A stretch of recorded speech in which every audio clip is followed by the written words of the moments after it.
नरेंद्र मोदी की सरकार बनने के बाद अंतर महसूस होता है ये? मैं मोदी जी को सदैव नरसिंह अवतार की उपमा देता हूँ। भारत की पहचान आज धर्म बन गया है, अध्यात्म बन गया है। कि जो हमारे लिए गौरव की बात है उस पर हम शर्मिंदगी महसूस करते थे। इस देश के हर भारतीय की धारणा का वो आदर जो था वो माननीय प्रधानमंत्री जी ने किया। योगी आदित्यनाथ जी की बात करना भी बनता है यहाँ पे। गोरक्ष पीठ का पीठाधीश्वर किसी पीठ के पीठाधीश्वर होंगे, भगवाधारी होंगे और मुख्यमंत्री बनेंगे। मैं दंडवत झुककर उसको प्रणाम करूंगा। ये तो एक पीठ के पीठाधीश्वर हैं, इनको आश्रम चलाना आता है, थोड़ी रात चला पाएंगे। आने वाले भविष्य में हम उन्हें एक मतलब प्रधानमंत्री के रूप में आप देखते हैं। ये मेरी घोषणा समझ लीजिए, मेरी प्रेडिक्शन समझ लीजिए। आप 14 साल पहले अमेरिका गए। भारत के सिस्टम्स के प्रति हमारी एक लड़ाई थी। स्वामी जी, लेकिन लड़ाई अगर मैदान में रह के लड़ी जाए तो जीतने की उम्मीद ज़्यादा होती है। बहुत संघर्ष किया, पंजाब में किया, हरियाणा में किया, लेकिन जब कोई नतीजा नहीं निकला तो बड़ी निराशा आई।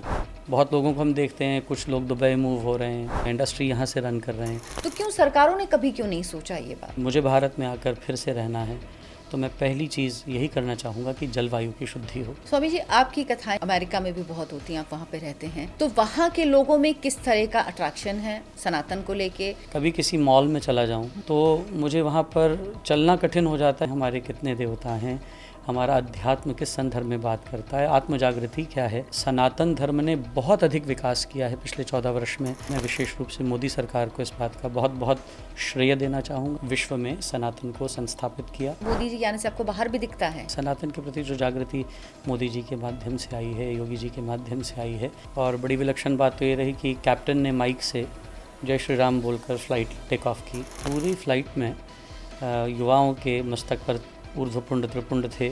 MIT and Harvard students read Bhagavad Gita on a day to day basis. उनके सिलेबस का पाठ है या? नहीं, Bhagavad Gita is kept in parallel to the Bible. और ये कब से हुआ परिवर्तन? ये पिछले 5 वर्षों से नियम बन गया है जी। क्या वजह है कि हिंदू धर्म की तरफ लोग अपने आप अट्रैक्ट हो रहे हैं बिना किसी कन्वर्जन के? साधारण जनमानस तक भगवद गीता को फ्री बांटना। हर व्यक्ति तरीका सिखा रहा है, क्या इन तरीकों से मोक्ष मिलता है? जीते जी जो मुक्त हो गया वो मरने के बाद भी उतना ही मुक्त रहे। जिनके पास पैसा है वो पैसा देश के लिए इस्तेमाल होना चाहिए। कि जहाँ पर अत्यधिक पड़ा है जो किसी के उपयोग में नहीं आ रहा। आज क्रिश्चियनिटी हमारे ऊपर बहुत बड़ा आक्रमण करती है, कन्वर्जन का आक्रमण करती है। ज्यादा ध्यान रहता है इस्लाम की तरफ, वो जो कन्वर्जन हो रहा उसमें ज्यादा ध्यान दिया जा रहा हमारे देश में।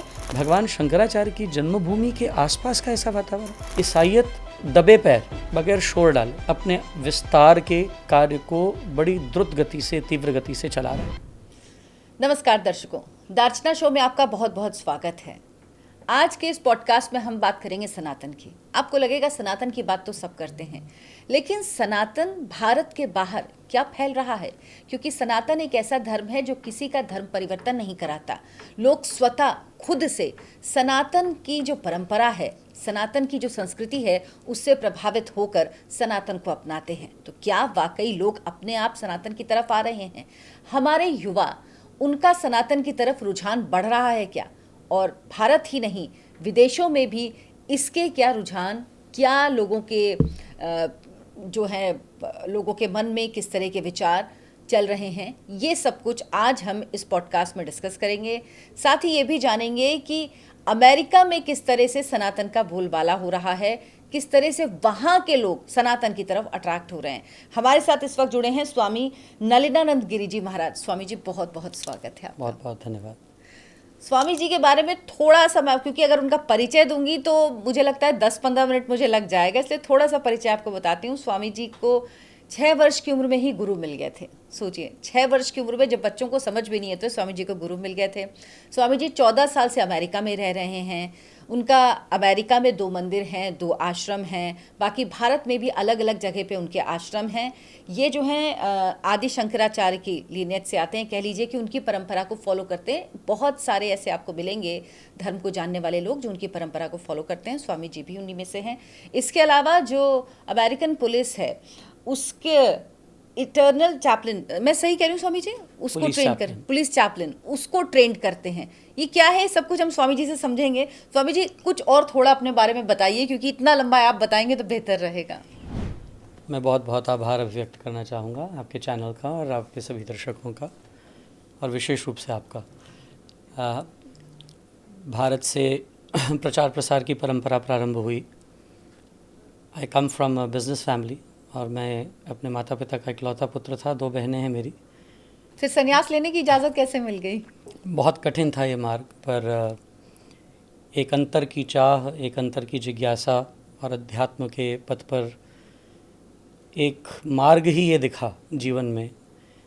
रैट रेस से बाहर होकर एक अंतर की शांति, एक अंतर की शोध, उन जिज्ञासाओं के प्रति जो भाव था उसने अध्यात्म के पथ पर आसन्न किया। और मेरे माताजी का इस पर बहुत बड़ा विशेष योगदान था, जिन्होंने मुझे सतत मेरे गुरुदेव की ओर धकेला और मुझे उत्प्रेरित किया, और गुरु कृपा भी प्राप्त होती रही।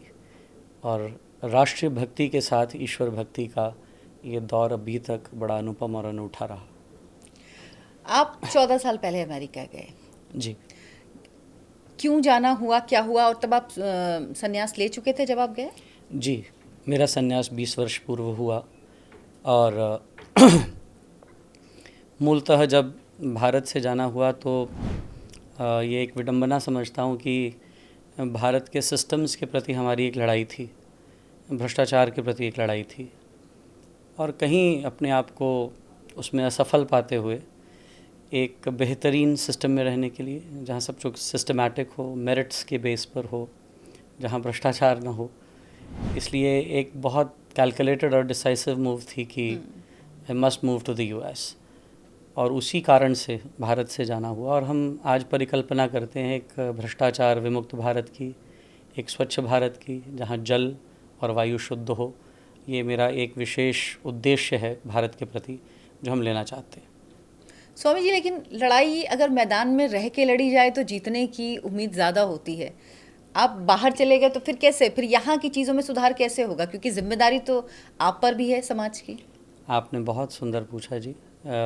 बहुत संघर्ष करते हुए, उस समय आयु बहुत छोटी थी, और बहुत संघर्ष किया, पंजाब में किया, हरियाणा में किया, लेकिन जब कोई नतीजा नहीं निकला तो बड़ी निराशा आई।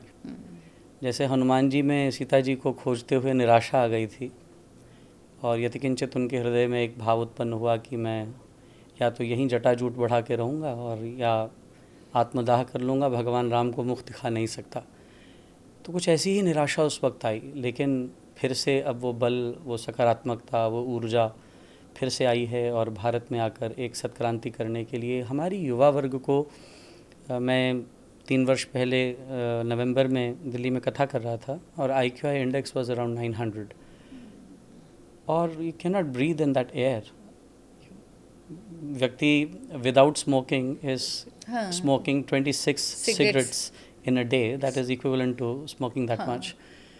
So अगर ऐसा जलवायु हम अपनी आने वाली पीढ़ियों को देंगे तो इन पीढ़ियों की दशा कैसी होगी? इनकी आयु की जो अवधि है वो कम हो रही है। तो मैं भारत को और भारत की सरकारों से प्रार्थना करना चाहूँगा कि हमारी फर्स्ट प्रायोरिटी भारत की एयर क्वालिटी को इम्प्रूव करना और भारत के जल को इम्प्रूव करना है, ताकि नदियों का जल हम आचमन करके उसका पान कर सकें और वो इतना शुद्ध हो। बहुत अभियान चल रहे हैं, लेकिन आज भी हम देखते हैं हम उसमें असफल हैं। इसको कैसे सफल करना है, इस पॉलिटिकल विल को भारत में डेवलप किया जाए। और हम भी अपनी एनवायरमेंटल कंपनीज़ US में हैं, जिनसे हमने एक रिपोर्ट तैयार कराई है जो हम भारत सरकार को सौंपना चाहते हैं। समस्या हर कोई जानता है, समाधान किसी के पास नहीं है। सब समस्या को डिस्कस करते हैं, let us come to a solution. और सोल्यूशन क्या है, उसके लिए हमने एक रिपोर्ट तैयार की है जिसमें जल और वायु का शुद्धिकरण हो भारत में, और आने वाली पीढ़ियाँ यहाँ से एक स्वच्छ जीवन, एक स्वस्थ जीवन व्यतीत कर पाएँ। बहुत लोगों को हम देखते हैं, कुछ लोग दुबई मूव हो रहे हैं, निकटवर्ती देशों में जाकर रहना शुरू कर दिया, इंडस्ट्री यहाँ से रन कर रहे हैं, रहते दुबई में हैं क्योंकि वो इससे प्रभावित हैं। मुझे ऐसा लगता है कि इसकी शुद्धि की बहुत आवश्यकता है, क्योंकि जाने वाले तो बहुत 0.00% ही हैं जो बाहर जाके और यहाँ पे अपना काम कर सकते हैं। ज़्यादातर लोग तो इसी हवा में, इसी पानी में जीने के लिए कह लीजिए कि मजबूर हैं, वो उनके पास ऑप्शन नहीं है।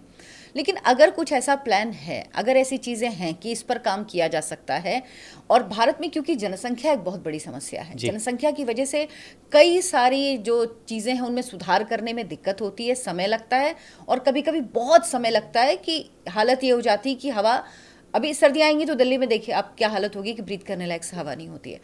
तो इस पे काम क्यों नहीं हुआ कभी? अगर कोई रास्ता है, आप कह रहे हैं कि एक प्रोजेक्ट है, एक तरीका है कि इससे छुटकारा पाया जा सकता है, तो क्यों सरकारों ने कभी क्यों नहीं सोचा ये बात?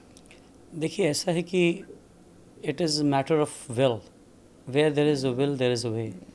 अगर इच्छा शक्ति होगी तो हर चीज़ पर काम हो सकता है। अगर मेरे हृदय में एक विचार उत्पन्न हो रहा है तो सरकारों के हृदय में क्यों नहीं हुआ? अगर हम अपनी आने वाली पीढ़ियों के संदर्भ में सोच रहे हैं, मुझे भारत में आकर फिर से रहना है, तो मैं पहली चीज़ यही करना चाहूँगा कि जलवायु की शुद्धि हो। मैं अमेरिका में रहता हूँ, हमारे बिल्कुल करीब पटाप्सको रिवर है, पोटामिक रिवर है। हम वहाँ जाकर कभी स्नान करें या पानी पी लें तो कभी बीमार नहीं होते। यहाँ आकर हमें नल का जल पीने में बड़ी कठिनाई है। हाँ। उसी वक्त डायसेंट्री, नाजिया, वॉमिटिंग, ये सब शुरू हो जाता है। तो जल इतना महत्वपूर्ण अंग है हमारे जीवन का, और यदि वही शुद्ध नहीं होगा, वायु ही शुद्ध नहीं होगी, तो हम कैसे सस्टेन करेंगे? तो मेरी एक बहुत बड़ी प्रार्थना है, आपके चैनल के माध्यम से मैं संदेश देना चाहूँगा कि जल वायु शुद्धि के ऊपर हर भारतीय को संकल्पित होकर काम करना चाहिए। ये हमारी प्राथमिकता है। जल के बिना हम जी नहीं सकते, वायु के बिना हम जी नहीं सकते। और उस वायु की शुद्धि में आज जो एग्रीकल्चरल वेस्ट है, जो चिमनीज से स्मोक निकल रही है, इंडस्ट्रियलिस्ट को एक विल डेवलप करनी पड़ेगी, एक पॉलिटिकल विल डेवलप करनी पड़ेगी, और हर भारतीय को भारत के प्रति सुसमर्पित होकर उसके विकास और उत्थान के विषय में सोचना पड़ेगा। और ये हर भारतीय को करना पड़ेगा। और हर भारतीय में उस चेतना को लाने के लिए हम अलग अलग मंचों पर अपनी कथाओं में, सत्संगों में, जगह जगह इस बात का मैं उल्लेख नित्य निरंतर करता हूँ। स्वामी जी, आपकी कथाएं जो होती हैं वो अमेरिका में भी बहुत होती हैं, आप वहाँ पे रहते हैं, तो वहाँ के लोगों में किस तरह का अट्रैक्शन है सनातन को लेके? 14 साल पहले जब आप गए थे और अब, उसमें क्या आप कुछ चेंज देखते हैं लोगों में? सनातन धर्म के प्रति बहुत अधिक जागरूकता है जी। और मैं आपको एक विचित्र बात बताना चाहूँगा। मैं कभी जाता नहीं हूँ, अक्सर कभी किसी मॉल में चला जाऊँ तो मुझे वहाँ पर चलना कठिन हो जाता है, क्योंकि चित्र खिंचाने वाले अमेरिकन्स और जो और यूरोपियन लोग हैं, लंदन के लोग हैं, Australia, New Zealand, Fiji, Samoa, Tonga, Tahiti के लोग हैं, ये सब लोग इतने आकर्षित हैं सनातन धर्म के प्रति, और उनके अंदर इतना अधिक रुझान है जानने का, जिज्ञासा है, हम क्या प्रीच करते हैं, किस तरह प्रीच करते हैं, हमारे कितने देवता हैं, हमारा अध्यात्म किस संदर्भ में बात करता है, आत्मजागृति क्या है, बहुत अधिक रुझान है। और सनातन धर्म ने बहुत अधिक विकास किया है पिछले 14 वर्ष में, अमेरिका में भी और भारत में भी। मैं विशेष रूप से मोदी सरकार को इस बात का बहुत बहुत श्रेय देना चाहूँगा, धन्यवाद करना चाहूँगा, जिन्होंने सनातन के प्रति एक अद्भुत जागृति लाकर विश्व में सनातन को संस्थापित किया, उसको एक विशिष्ट स्थान दिलवाया और लोगों की जिज्ञासाओं की अभिवृद्धि की। ये फ़र्क हुआ है मोदी जी आने से? आपको बाहर भी दिखता है? बहुत अधिक है, क्योंकि देश में तो हम देख रहे हैं ये परिवर्तन। नहीं, बहुत अधिक फ़र्क दिखाई देता है जी। सनातन के प्रति जो जागृति मोदी जी के माध्यम से आई है, योगी जी के माध्यम से आई है, इसने एक अद्भुत क्रांति संस्थापित की है। क्योंकि देश में मैं जो देखती हूँ कि कहीं पे आप पहले किसी मंदिर में आप जाइए, आपको इतनी भीड़ नहीं मिलती थी, अब इतने, और उनमें भी से भी ज़्यादातर युवा होते हैं। अब पहले होता था कि अगर त्रिपुंड लगा के, टीका लगा के, कोई त्रिपुंड तो खैर कोई लगाता ही नहीं था, अगर टीका भी लगा ले तो पोंछ देते थे। कलावा बांध के जाने में लोगों को शर्म आती थी, तुरंत अगर किसी ने कह दिया तो तुरंत डिफेंसिव हो जाते थे कि नहीं नहीं ये नहीं। लेकिन अब वो प्राउडली उसको वेयर करते हैं, उनको प्राउड होता है कि हाँ मैं अपने धर्म। तो ये जो गर्व की भावना है, ये शायद बहुत बड़ा परिवर्तन है, और अगर युवाओं में ये परिवर्तन आ रहा है तो इस सनातन धर्म के लिए बहुत ही सुखद भविष्य को दिखा रहा है। जी, अब बिल्कुल आपने बहुत अच्छी बात कही। मैं अयोध्या जी गया 2 वर्ष पूर्व, जब निर्माण हुआ मंदिर का, तो जब फ़्लाइट में बैठे, कभी जीवन में मैंने फ़्लाइट में जय श्री राम के उद्घोष नहीं सुने थे, और बड़ी विलक्षण बात तो ये रही कि कैप्टन ने माइक से जय श्री राम बोलकर फ़्लाइट टेक ऑफ की, और जब लैंड हो रहे थे तो जय घोष जब अयोध्या में पहुँचे तो अलौकिक और अद्वितीय थे। और पूरी फ़्लाइट में युवाओं के मस्तक पर ऊर्ध्वपुंड त्रिपुंड थे, उनके हाथों में मालाएं थीं, और मुझे बहुत आश्चर्य हो रहा था कि भारत का आज युवा इस प्रकार श्री राम लला को समर्पित है, हमारे तीर्थों को समर्पित है। ये एक अद्वितीय क्रांति थी जो पहले कभी देखने को नहीं मिली कि फ़्लाइट टेक ऑफ हो रही है और जय श्री राम के फ़्लाइट में जय घोष लग रहे हैं। और इवन मैं आपसे एक निवेदन करना चाहूँगा, अमेरिका के बच्चों में बहुत जागृति आई है। हाँ। अमेरिका के युवा में बहुत जागृति आई है और तार्किक रूप से धर्म का स्वीकार करना उन्होंने प्रारंभ कर दिया है। मैं बहुत से मंदिरों में जाता हूँ, बहुत से युवा मिलते हैं, हार्वर्ड के स्टूडेंट्स हमारे बॉस्टन टेम्पल में आते हैं, MIT के स्टूडेंट्स आते हैं, मेरे उनके साथ बहुत इंटरेक्शंस हुए। जैसे एक बच्चे ने आकर प्रश्न किया कि why do you believe in ape god? तो apeism is evolution of human life. Hanuman ji depicts evolution of human life. तो जब उनसे तार्किक रूप से बात की गई तो they accepted. And to your surprise, MIT and Harvard students read Bhagavad Gita on a day to day basis. अच्छा जी। और मुझे पिछले ये वो उनके सिलेबस का पार्ट है या नहीं, they are out of anxiety. Department of philanthropy और स्कूल ऑफ डिविनिटी में जो बच्चे एनरोल्ड हैं, जब वो मल्टाई फेथ में इंटरेक्शन के लिए जाते हैं तो वो गुरुद्वारों में भी जाते हैं, वो मस्जिदों में भी जाते हैं, वो मंदिरों में भी आते हैं, वो चर्चेज़ में भी जाते हैं। वो किसी भी धर्म को स्वीकार कर सकते थे, किसी कुरान भी पढ़ सकते थे, गुरु ग्रंथ साहब भी पढ़ सकते थे, बाइबल भी पढ़ सकते थे, लेकिन they choose and opt to read Bhagavad Gita because it is now considered the scripture of the modern age. And again, one more thing is very astonishing is that every hotel in the US had to had a Bible, no matter what. It was a rule. But now Bhagavad Gita is kept in parallel to the Bible in every hotel in the US. और ये कब से हुआ परिवर्तन? ये पिछले 5 वर्षों से नियम बन गया है जी कि हर होटल में श्रीमद् भगवद गीता बाइबल के साथ रखी जाएगी। ये कितना बड़ा परिवर्तन है जी, बहुत बड़ा परिवर्तन है। और बहुत आश्चर्यजनक बात यह है कि मैं एयरपोर्ट्स के लिए भी चैपलेंसी का कार्य करता हूँ, तो जहाँ एयरपोर्ट में प्रेयर रूम होता है वहाँ पर भी Bhagavad Gita is the most read scripture by multi faith people in the US, in London and in Australia. ये मतलब ये दिस इज समथिंग न्यू। जी, आई गॉट टू नो कि ये तो पता था कि बाइबल हर एक होटल में होती, लेकिन अब उसके साथ अगर भगवद गीता रखी जाती है और इतना लोग अगर भगवद गीता पढ़ रहे हैं, ये क्या वजह है कि हिंदू धर्म की तरफ लोग अपने आप अट्रैक्ट हो रहे हैं बिना किसी कन्वर्जन के, और धर्म जो है वो कोशिश करते हैं कि लोग उनके धर्म में आएँ, लेकिन हिंदू धर्म में लोग अपने आप आ रहे हैं? देखिए, सनातन की एक बड़ी विशेषता है, वो बिल्कुल निरपेक्ष है। सनातन की एक बहुत अद्भुत विशेषता है कि आप भगवद गीता जब पढ़ते हैं, एक मनोविज्ञान है, एक ऐसा विज्ञान है जो अगर कोई मुस्लिम ये सोचकर ना पढ़े कि ये कृष्ण कथित है, तो उसके मनोविज्ञान से एक मुस्लिम भी उतना ही लाभान्वित हो सकता है जितना एक सनातनी, एक ईसाई भी उतना ही लाभान्वित हो सकता है, क्योंकि भगवद गीता एक अद्वितीय मनोविज्ञान की बात कर रही है। मुझे लगता है कि इसी ने सबसे अधिक मैसेस को हमारी ओर आकर्षित किया। और हालांकि बहुत ऐसे संप्रदाय हैं, बहुत ऐसे पंथ और बहुत ऐसे पथ हैं जो सनातन को प्रोपेगेट करते हैं, उनमें इस्कॉन एक है जिन्होंने भगवद गीता को बहुत प्रोपेगेट किया वेस्ट में, और हम उसकी बड़ी सराहना करते हैं। और जिस कद्र जाकर एक साधारण जनमानस तक भगवद गीता को फ्री बांटना, उसके संदेश को प्रचारित प्रसारित करना, वो एक बहुत अद्वितीय और अलौकिक प्रेरणा थी। और भगवद गीता इस समय सर्वमान्य ग्रंथ है विश्व में, इसमें कोई संदेह नहीं है। आपके जब प्रवचन होते हैं अमेरिका में, तो उसमें हिंदुओं के अलावा क्या और भी धर्म के लोग आते हैं? जी, ऐसा है कि सत्संग में अमेरिकन्स का इंटरेस्ट कम होता है, क्योंकि सत्संग के प्रति वो इतना भाव और वो नहीं होता, भाषा का प्रयोग। हालांकि I talk mostly in English, it's a 60-40, it's a mix English and Hindi together. I also know Spanish, I can speak Gujarati and Telugu as well. तो वी हैव मल्टीपल क्राउड्स, सब हैं वहाँ पर। लेकिन अमेरिकन्स का स्पेशल इंटरेस्ट इज़ इन योग। तो we do online classes जिसमें योग में there are lot of Americans those who join us online in our online courses. योग में, ब्रीदिंग एक्सरसाइजेज में, मेडिटेशन में उनका अति विशिष्ट इंटरेस्ट है।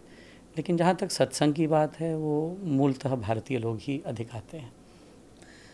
स्वामी जी, मोक्ष की बात बहुत होती है सनातन धर्म में, लेकिन एक सवाल ये भी उठता है कि मोक्ष होगा ये किसने जाना, मोक्ष किसको होगा ये कैसे पता लगेगा, और मोक्ष के पीछे जो चीज़ें कही जा रही हैं कि हर व्यक्ति तरीका सिखा रहा है, क्या इन तरीकों से मोक्ष मिलता है?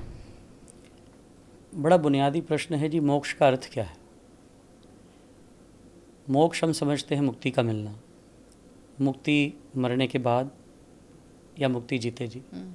मैं अपने सत्संगों में प्राय प्रश्न करता हूँ, हम बंधन में अब हैं या मरने के बाद? बंधन में तो हम जीवन काल में हैं, और मोह का अर्थ, मोक्ष का अर्थ है मोह का क्षय। It is a person who is less of attachments, a person who is completely detached. मोक्ष हमें प्राप्त करना है जीते जी।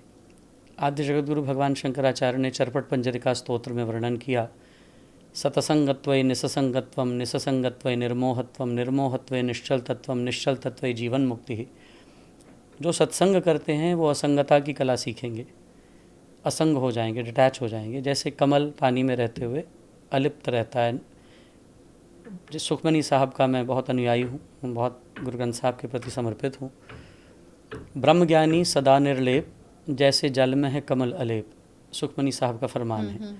तो जैसे कमल अलिप्त रहता है, सत्संग ऐसी ज्ञान की स्थापना करेगा कि हम अलिप्त रहना सीख जाएंगे।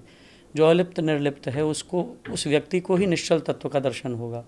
जो निश्चल तत्व को जानेगा, जैसे भगवान ने कहा मनुष्यानाम सहस्रेषु कश्चिद् दति सिद्धये यततामपि सिद्धानाम कश्चिनाम वेति तत्वतः। तो मुझे कोई तत्वरूप से विरला ही जानता है, और जो तत्वरूप से मुझे जान जाएगा, निश्चल तत्व जीवन मुक्ति, वो जीते जी मुक्त हो जाएगा।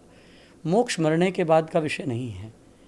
मोक्ष है अपनी वृत्तियों को इस जीवन काल में जीते जी अपने बंधनों को समाप्त करके अपनी ड्यूटीज़ के प्रति समर्पित होकर अपने कार्य को कुशलता से निर्वाह करते हुए अपने अंतर के तत्व में संस्थापित हो जाना, उसको जानना, उसको समझना, अपरोक्ष की अनुभूति करना और जीते जी मुक्ति पाना। क्योंकि बंधन अब है, बंधन बाद में नहीं रहेगा। तो मोक्ष जीवन काल का विषय है। बहुत लोग इसको मरणोपरांत क्रिया मानते हैं, मरने पर उनको मुक्ति मिल जाएगी। जीते जी जो मुक्त हो गया वो मरने के बाद भी उतना ही मुक्त रहेगा। स्वामी जी, धर्म और स्पिरिचुअलिटी अक्सर लोग साथ में जोड़ लेते हैं दोनों, लेकिन दोनों में क्या मूल फ़र्क है, और स्पिरिचुअलिटी की दिशा में जाने के लिए क्या तैयारी चाहिए होती है एक व्यक्ति को? देखिए, इंग्लिश में when you spell spiritual, SPIRITUAL, and if you remove the SPI it becomes ritual. Ritual जी। तो धर्म और अध्यात्म, अध्यात्म में धर्म सम्मिलित है, लेकिन धर्म में अध्यात्म नहीं है। मैं हमेशा बच्चों को अमेरिका में ऐसे ही समझाता हूँ कि spiritual has the ritual included as a part of it, but ritual does not have spirituality. तो धर्म बहुत अधिकतर लोगों ने उसको कर्मकांड और क्रियाओं तक सीमित कर दिया। दर्शन करना, प्रसाद निवेदित करना, पूजा करना, जो हमारा बुनियादी कर्म है और हमें करना चाहिए, और मैं भी नित्य करता हूँ। लेकिन इससे ऊपर अध्यात्म है, जो भगवान ने गीता में हमें विशिष्ट उपदेश दिया, जो वेद ने उपदेश दिया, 6 शास्त्र ने उपदेश दिया, उपनिषदों ने उपदेश दिया, दर्शन स्मृतियाँ और पुराणों ने उपदेश दिया। उन उपदेशों को जीवन में चरितार्थ करना। जैसे भगवान ने 12वें अध्याय में भक्ति क्या है, उसमें कहीं नहीं लिखा कि आप जाके मंदिर में दर्शन करें, भक्ति है। कहीं नहीं लिखा आप प्रसाद निवेदित करें, भक्ति है। कहीं नहीं लिखा आप घंटी बजाएं, भक्ति है। आरती करें, भक्ति है। भगवान ने भक्ति की व्याख्या की, अद्वैष्टा सर्वभूतानां मैत्रः करुण अयोच निर्ममो निरहंकार समसुखः दुःखः क्षमी। जो अद्वेष्ट है मेरी क्रिएशन के लिए, क्योंकि क्रिएशन में ही क्रिएटर बैठा है। Creation is not without the creator and creator is not without the creation. कोई चित्र दिख रहा है तो चित्रकार तो अवश्य होगा। तो चित्रकार और चित्र को अभिन्न मानकर सारी प्रकृति और सारी कायनात और सारी क्रिएशन के प्रति द्वेष विमुक्त हो जाना भक्ति है। अद्वैष्टा किसके प्रति? सर्वभूतानाम, टुवर्ड्स एंटायर क्रिएशन। मैत्रः मित्रता पैदा करना, कंपैशन लेके आना, करुणा, निर्मम होना, लेस ऑफ अटैचमेंट्स, डिटैचमेंट लेके आना, निरहंकारः ईगो से हट जाना, सुख दुख में सम हो जाना, ये भक्ति है। 8 श्लोकों में भगवान ने भक्ति की 12वें अध्याय में व्याख्या की। अध्यात्म विशुद्ध ज्ञान है और उन हर वर्च्यूज़ को अडॉप्ट करना जीवन में, all those virtues that can take away the bad elements from our life, negativity of our life, that is pure spirituality. To be kind and compassionate, to be more creative towards creating an art within you that can help the mankind grow. तो वो अध्यात्म है। भगवान ने तो कहीं भी क्रियाओं को प्रधानता नहीं दी। और उपनिषद का एक वाक्य है, परीक्षलोकान कर्मचित्तान ब्राह्मणों निर्वेदमायासितः कृतः कृतेन तद्विद्धि ज्ञानार्थम स गुरुमेवाभिगच्छेत समित पानी ही श्रोत्रियम ब्रह्मनिष्ठम। मांडुक्य उपनिषद की ऋचा है, श्रुति है। आज यदि मनुष्य कर्मकांड से परे हटकर जो कर्मकांड अनित्य लोक देने वाला है, परीक्षलोकान कर्मचित्तान ब्राह्मणों निर्वेद माया सितः कृतः कृतेन, को किसी गुरु की शरण में जाकर विशुद्ध ज्ञान प्राप्त करना जो मानवीयता का उत्थान करे, ऐसा ज्ञान, वो अध्यात्म है। तो धर्म और अध्यात्म को हमें फाइन लाइन करके देखना ही पड़ेगा, और जो धर्म से ही अध्यात्म की ओर आया जाएगा। धर्म एक inevitable point of our life है, वो पहली सीढ़ी है। It is the elementary ABCD you have to learn. Absolutely. Swami ji, आप एक बात कहते हैं कि जो भारत के जो सन्यासी हैं, जो साधु हैं, जो उनकी ऑर्गेनाइजेशंस हैं, जिनके पास पैसा है, वो पैसा देश के लिए इस्तेमाल होना चाहिए। इसके पीछे आपका क्या कॉन्सेप्ट है? क्योंकि इसका विरोध भी होगा और इसका कंट्रोवर्सी भी होगी ये, लेकिन आपका बेसिक कॉन्सेप्ट क्या है इसके पीछे जब आप ये बात कहते हैं? तो मेरा सबसे पहले प्रश्न ये है जी, क्या हम भारतीय हैं?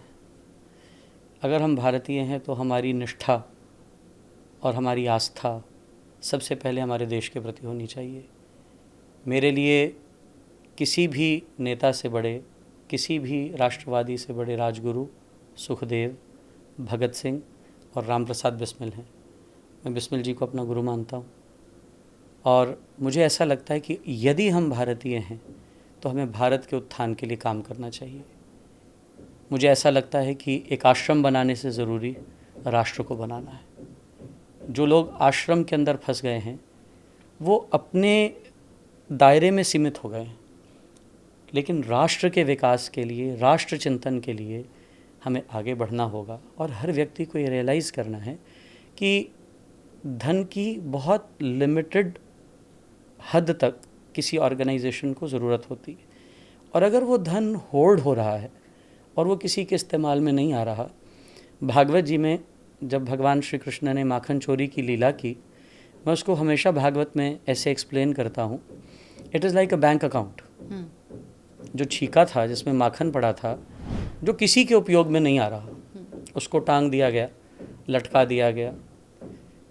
भगवान श्री कृष्ण ने चोरी की, माखन चोरी की लीला की, दिया किसको? जो किसी को नहीं दे रहे थे, भगवान श्री कृष्ण ने उसको चोर कर उनको दिया जिनको वास्तविकता में उसकी आवश्यकता थी। यदि श्री कृष्ण की इस लीला के रहस्य को हम समझें तो आज भी ये आवश्यक है कि जहाँ पर अत्यधिक पड़ा है, जो किसी के उपयोग में नहीं आ रहा, जो केवल एक संस्था के नंबर्स की अभिवृद्धि दिखा रहा है, आज वो यदि राष्ट्र हित में लगे, आज अस्पताल बने। आज क्रिश्चियनिटी हमारे ऊपर बहुत बड़ा आक्रमण करती है, कन्वर्जन का आक्रमण करती है। किस तरह से करती है? एजुकेशन देती है, हाँ, ट्रीटमेंट देती है, इमिग्रेशन देती है, नौकरी लगाती है, विवाह कराती है।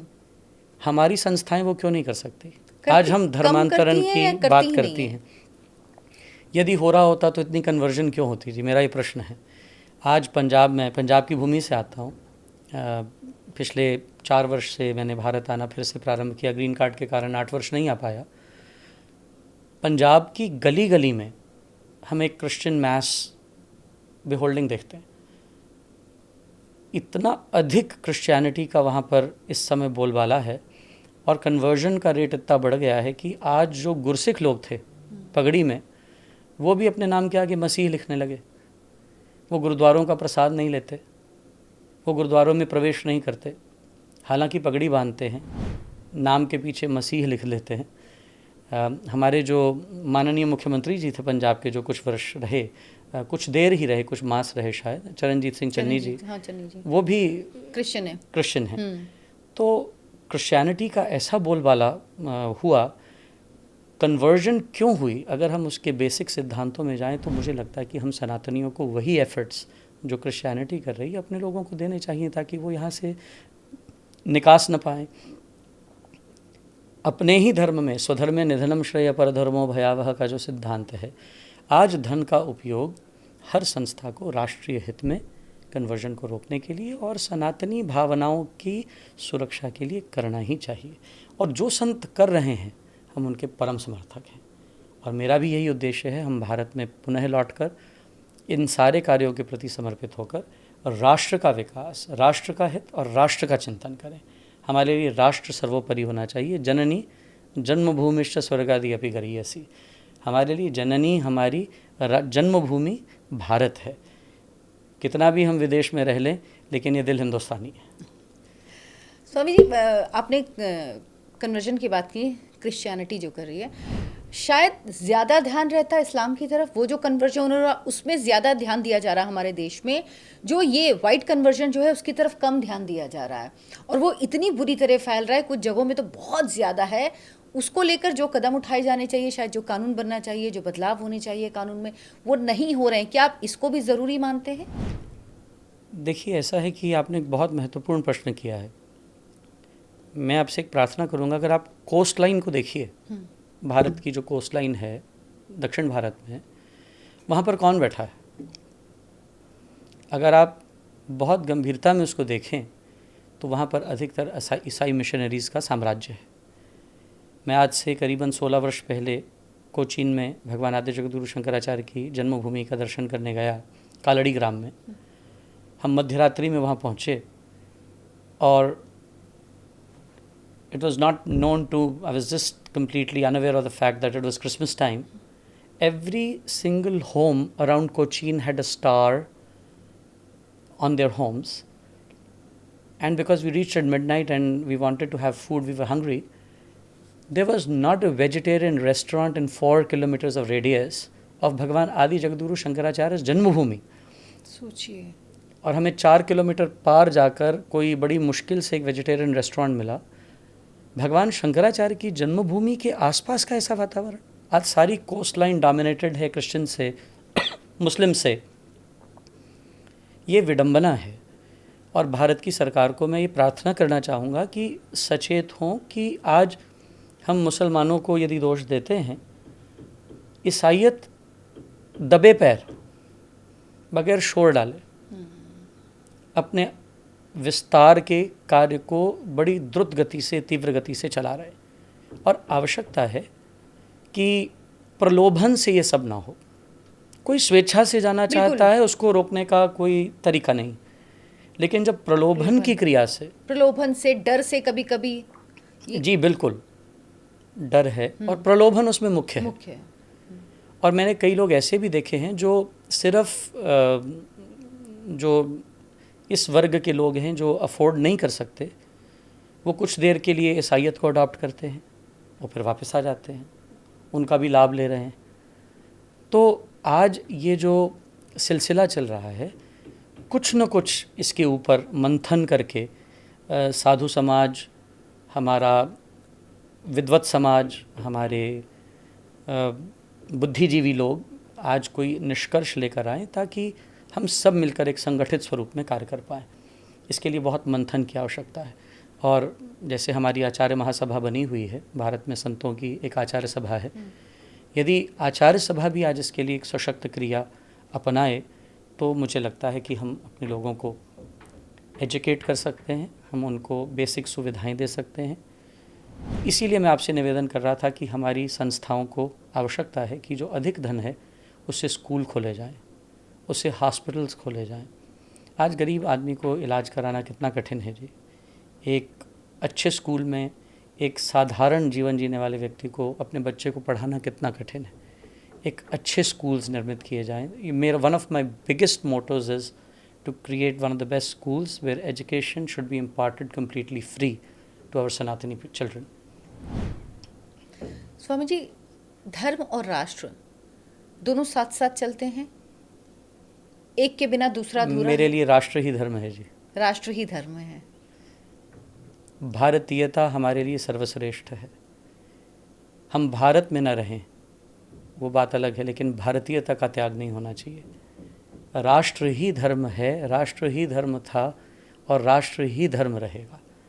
भगवान राम का जितना अयोध्या के प्रति समर्पण था हमें सीखना चाहिए, उतना ही आज हमारा भारत के प्रति समर्पण होना चाहिए।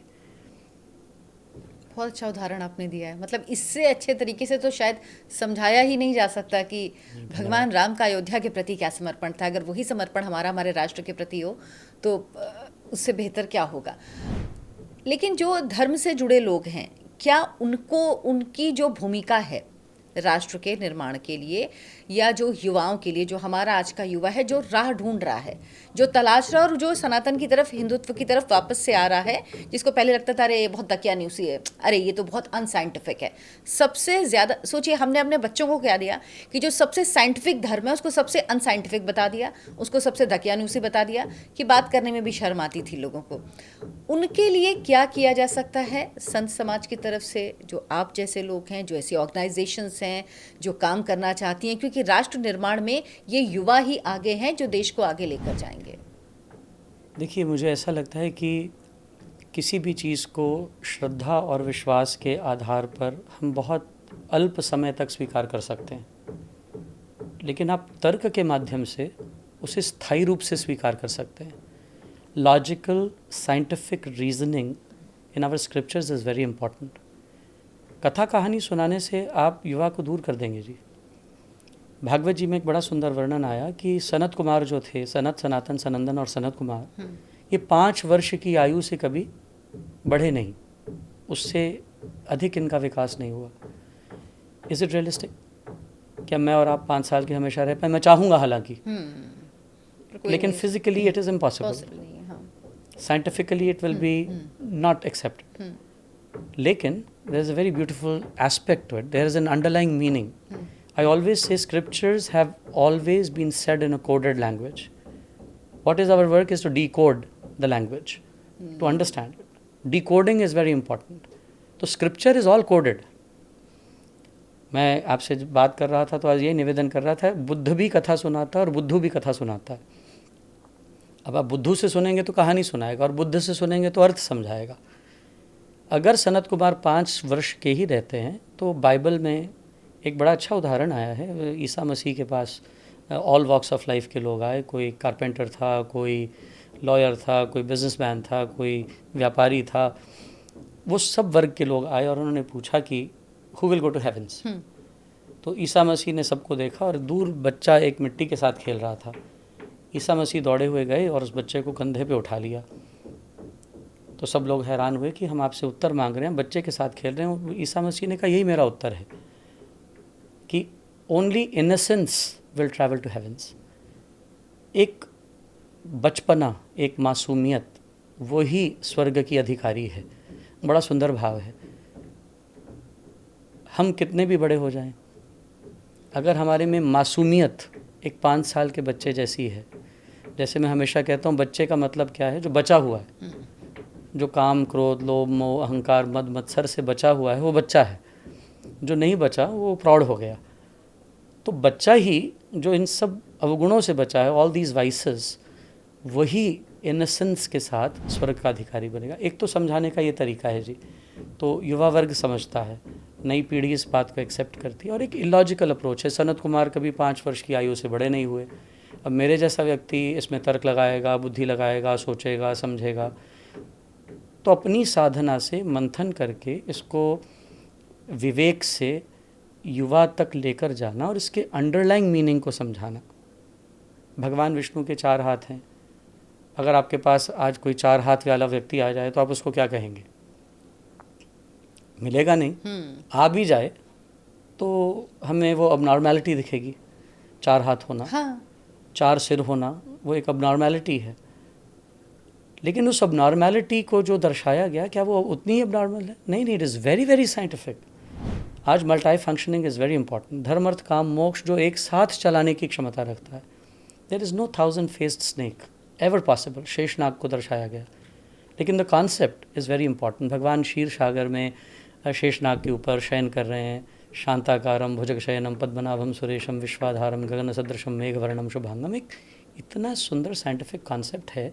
जब आप दर्शन करते हैं तो आप एक कॉन्सेप्ट को कंसेप्चुलाइज करते हैं कि जिस इंसान को, जिस व्यक्ति को 1000 समस्याओं के ऊपर शांत रहना आ गया, जो हज़ारों समस्याओं को डील करता हुआ धर्म अर्थ काम मोक्ष को अपना आधार मानकर शयन करने की कला सीख लेता है समस्याओं के बिस्तर के ऊपर, वही शांताकारम भुजग शयनम हमारा प्रभु है, हमारा भगवान है। और उसी भगवत्ता को मुझे मेरे में अर्जित करना है। Vivekananda said the most beautiful line, God becomes man so that man may become God. This is what we have to conceptualize. We have to see God within ourselves and we have to become godly. तो आज यदि हमें भगवत्ता पैदा करनी है तो इन सिद्धांतों को चरितार्थ करके तार्किक रूप से आने वाली पीढ़ी को देना पड़ेगा। बिल्कुल सही कह रहे हैं आप, क्योंकि ऐसे तो काम नहीं चलेगा। स्वामी जी, आप अमेरिका में पुलिस चैपलिन को ट्रेन करते हैं? नहीं, मैं पुलिस चैपलिन हूँ जी। And I train police officers in yoga, meditation, and when they need counseling, we do counseling. And what this term police chaplain mean? Police chaplain is a person who is religiously crafted and trained. We also have to do 400 hours of biblical studies before we can accomplish this post. And I'm a student of comparative studies. So I've done my biblical studies, I've done my Guru Granth Sahib studies, I've done my Guru Granth Sahib और भगवद गीता में comparative studies. Ji, I have been a student of comparative studies from Punjab University, Patiala. And police chaplains are meant to educate and train police officers to remain calm. आपने जब सुना होगा George Floyd का case हुआ Minnesota में, जब एक police officer ने अपने घुटने के नीचे एक ब्लैक की हत्या कर दी और ब्लैक लाइव्स मैटर्स का बहुत बड़ा अभियान चला अमेरिका में। तब एक नीड क्रिएट हुई कि police officers when they are on duty they should be less of aggression, they should be more calm, they should be more patient, they should carry less anger when they are on duty. So the departments realized this and they introduced police chaplains where they can go and calm people. And also when there is a dispute between people, before litigation can happen, we can go and mitigate the matters between the two parties and not let them get into the court. The court. So police chaplains are playing a very, very crucial and important role, and I'm a badge holder police chaplain, and I train almost like 23,000 police officers across the country online, Monday through Thursday. This is what I've been doing since past almost like 4 years now. Swami ji, अभी आप भारत को बाहर की countries में जब आप हैं तो आप ज़्यादा देख पाते होंगे और कंपैरिजन कर पाते होंगे। जैसे आपने बताया कि सनातन को लेके बहुत परिवर्तन दिखा है वहाँ पे, लेकिन भारत को एज अ कंट्री, एक राष्ट्र की तरह बाहर के लोगों के मन में क्या भारत को लेकर एक अलग तरह का भाव है? एक ज़्यादा रिस्पेक्टेबल वे में वो देखते हैं जो पहले नहीं था? ये कंपैरिजन, क्योंकि 14 साल ही शायद मेरे ख्याल में वही पीरियड है जिसका हम कंपैरिजन सबसे अच्छे से कर सकते हैं। आपको क्या फ़र्क दिखता है नरेंद्र मोदी की सरकार बनने के बाद? क्या वो जो एक हम लोग यहाँ बात करते हैं, बहुत लोग कहते हैं ऐसे ही है, ये तो बनाया जाती है बात, लेकिन आपको क्या अंतर महसूस होता है? ये बहुत बड़ा अंतर है जी। मैं मोदी जी को सदैव नरसिंह अवतार की उपमा देता हूँ। बहुत हिरण्यकश्यपु इस देश पर, इस देश को आतंकित करने के लिए, सनातन को विखंडित करने के लिए, सनातन की धारणाओं का अपमान करने के लिए, उसको लज्जित करने के लिए कार्य करते रहे। लेकिन उन हिरण्यकश्यपुओं में एक ब्रह्मचारी नरसिंह बनकर आया जिसने हर प्रोटोकॉल के अंदर, ना अंदर मरेंगे, ना बाहर मरेंगे, ना ऊपर मरेंगे, ना नीचे मरेंगे, ना अस्त्र से मरेंगे, ना शस्त्र से मरेंगे, ना 12 महीनों में मरेंगे, ना नर से मरेंगे, ना पशु से मरेंगे, न नैरैर न मृगैरपि, श्रीमद् भागवत में कहा, न भूमो न अंबरे। इन सभी हिरण्यकश्यपुओं को एक नरसिंह ऐसा मिला जिसने हर प्रोटोकॉल में इन हिरण्यकश्यपुओं का अंत भी किया और इनका उद्धार भी कर दिया है। भगवान ने केवल हिरण्यकश्यपु को मारा नहीं, उसका उद्धार भी किया। तो केवल उस धारणा का अंत ही नहीं किया, उसका उद्धार भी किया। मैं बहुत बड़ा श्रेय देना चाहूँगा माननीय प्रधानमंत्री जी को। और ऐसी ही किसी सत्क्रांति की आवश्यकता थी जिसने विश्व पटल पर एक भारत को नई आभा, एक नई गरिमा और धर्म से उसकी एक पहचान संस्थापित की। भारत की पहचान आज धर्म बन गया है, अध्यात्म बन गया है। ये बहुत बड़ा एक कार्य था जो पहले ना हुआ, और ये हमारे पास हमेशा से है, लेकिन हम उसको शर्मिंदगी महसूस होती। मुझे तो यही आश्चर्य होता है कि जो हमारे लिए गौरव की बात है उस पर हम शर्मिंदगी महसूस करते थे इससे ये पहले। बहुत बड़ा श्रेय उन्हीं को जाता है। देखिए, हर व्यक्ति यदि चाहत रखता था तो किसी को नेतृत्व करके उस चाहत का आदर करना था, और इस देश के हर भारतीय की धारणा का वो आदर जो था वो माननीय प्रधानमंत्री जी ने किया। मुझे इस बात का बहुत गर्व है। आज हर सनातनी समझता है कि वो गर्व से कह सकता है मैं सनातनी हूँ, और मुझे ये सारा श्रेय माननीय प्रधानमंत्री जी को देने में कोई अतिशयोक्ति दिखाई नहीं देती। क्या भारत में भी आपको सनातनी जागृत होते हुए लग रहे हैं पहले से? बहुत अधिक, बहुत अधिक। हम अभी यहाँ कथाएं करते हैं, अभी दिल्ली में चल रही है, अभी गुरुग्राम में है। पहले जहाँ बहुत लोग गुरेज करते थे, आज युवा पीढ़ी आती है सुनने के लिए, बैठती है। हनुमान जी के प्रति एक विशेष श्रद्धा दिखाई देती है, रामलला सरकार के प्रति एक विशेष श्रद्धा दिखाई देती है। मैं माँ झंडे वाली का बहुत अनुयायी हूँ और पिछले 26 वर्षों से माँ के प्रति अनन्य भाव से समर्पित हूँ। मैं मंदिर जाता हूँ तो मैं वहाँ इतने युवा वर्ग को देखता हूँ। आज से 2.5 वर्ष पहले मेरी माँ झंडे वाली के प्रांगण में कथा हुई, और वहाँ पर जो कथा में मैंने जितना युवा देखा उतने वृद्ध नहीं थे। मेरी कथा में लगभग उस समय from the age of 26 to 45 was 80% of the crowd. That was the basic age that was seen in that crowd. तो it is a big change, it is a remarkable change. And जब मैं पहले यहाँ से 14 साल पहले यहाँ प्रचार करता था तो रिवर्स रेशो था। हाँ, यही होता है कि ऐसी जगहों पे ज़्यादातर बूढ़े ही जाते थे। 50 to 75, 80, this was the age. तो मैं 46 साल का हूँ और इतने बड़े बड़े बूढ़े लोग कथा सुनते थे तो हमें अजीब लगता था। आज लगता है कि अपने हम उम्र कथा सुन रहे हैं। तो ये बहुत बड़ा एक बहुत अद्वितीय परिवर्तन है जो अब देखने को मिलता है, और ये फिर से श्रेय तो माननीय प्रधानमंत्री जी को ही जाएगा। अच्छा, मुझे लगता है कि शायद जो योगी आदित्यनाथ जी की बात करना भी बनता है यहाँ पे। कभी शायद कल्पना नहीं की थी कि एक भगवाधारी गोरक्ष पीठ का पीठाधीश्वर, किसी पीठ के पीठाधीश्वर होंगे, भगवाधारी होंगे और मुख्यमंत्री बनेंगे। जब पहली बार मुख्यमंत्री बने तो सबके मन में सवाल थे, अरे ये क्या है, ये क्या चलाएंगे, इनको कैसे आता है, इनको ये तो एक पीठ के पीठाधीश्वर हैं, इनको आश्रम चलाना आता है, थोड़ी राज चला पाएंगे।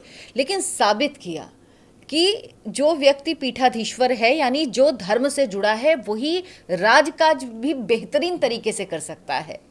आपने बड़ा सुंदर प्रश्न किया। देखिए, एक सन्यासी संयमित जीवन जीता है। मैं स्वयं एक सन्यासी हूँ। आहार शुद्धि, सत्व शुद्धि का ध्यान रखना एक सन्यासी का काम है। एक सही मानसिकता लेकर चलना एक सन्यासी का काम है। सकारात्मकता लेकर चलना एक सन्यासी का काम। एक सन्यासी हमारे बंधु हैं एक तरह से। मैं भी सन्यासी हूँ, वो भी सन्यासी है। तो उन्होंने जो कार्य किया है वो शायद कोई और नहीं कर सकता था, और मैं तो बहुत बहुत साधुवाद देना चाहूँगा उनके कार्य को। और साधुवाद ही नहीं दूंगा, मैं दंडवत झुककर उसको प्रणाम करूंगा, क्योंकि एक सन्यासी ने सन्यासियों के गौरव और गरिमा को उस तरह तक ले आए हैं कि आने वाले भविष्य में हम उन्हें एक उभरते हुए एक ऐसे नेता के रूप में देखते हैं जो कहीं ना कहीं भारत का प्रतिनिधित्व करने वाले हैं। मतलब प्रधानमंत्री के रूप में आप देखते हैं? अब हम ज़रूर देखना चाहेंगे। अच्छा, अंतर्राष्ट्रीय मंच पे कल्पना करती हूँ कि अगर भगवाधारी कोई व्यक्ति है तो वो किस तरह का प्रभाव होगा उसका? बहुत गौरवमयी प्रभाव होगा जी। मैं तो आपको बता रहा हूँ, मैं एक एयरपोर्ट पे निकलता हूँ तो एक मॉल में कभी गलती से चला जाऊँ तो वहाँ पर चित्र खिंचाने वालों की भीड़ कम नहीं होती। और एक भगवाधारी राष्ट्र का नेतृत्व करेगा तो ये तो भारत के लिए, वो कहते हैं पाँचों उंगलियां कढ़ाई में 5 उंगलियां घी में, सर कढ़ाई। सर कढ़ाई में, तो 5 उंगलियां घी में और सर कढ़ाई में होगा। ये तो बहुत बहुत खुशी की बात होगी। हम लोग तो इसकी परिकल्पना करते हैं और ऐसा होना ही चाहिए कभी ना कभी। ये मेरी घोषणा समझ लीजिए, मेरी प्रेडिक्शन समझ लीजिए कि हम माननीय मुख्यमंत्री जी को, जो हमारा गौरव है, हम उनको कहीं ना कहीं देश का प्रतिनिधित्व करते हुए देखते हैं। स्वामी जी, बहुत बहुत धन्यवाद आपका। बहुत अच्छा लगा आपसे बात करके, बहुत सारी बातें हुई। और वाकई जैसे हम होते हैं ना, जैसे कोई जर्नलिस्ट उसका आता है तो लगता है कि हाँ हमारी बिरादरी का है, वो एक भाव रहता है जो आपके मन में भी है। और वाकई लोगों को लगता है कि जिस तरह से वो काम कर रहे हैं, जिस तरह से उन्होंने काम किया है और साबित किया खुद को उत्तर प्रदेश में काम करके, जो इतना बड़ा प्रदेश और इतना पिछड़ गया था, हर चीज़ में पिछड़ गया था, इतनी संभावनाएं होने के बावजूद अपराध में इतना आगे चला गया था, सब चीज़ें कंट्रोल हुई, तो लोगों के मन में भी उम्मीद जगी है। स्वामी जी, बहुत बहुत धन्यवाद आपका हमसे जुड़ने के लिए, तमाम बातचीत के लिए। Thank you so much. बहुत बहुत आभार। आप लोगों से गुजारिश है कि इस पॉडकास्ट को ज़रूर देखिए, ज़्यादा से ज़्यादा लोगों तक पहुंचाइए, इसको शेयर करिए और हमारे चैनल आयन भारत को भी सब्सक्राइब कर लीजिए।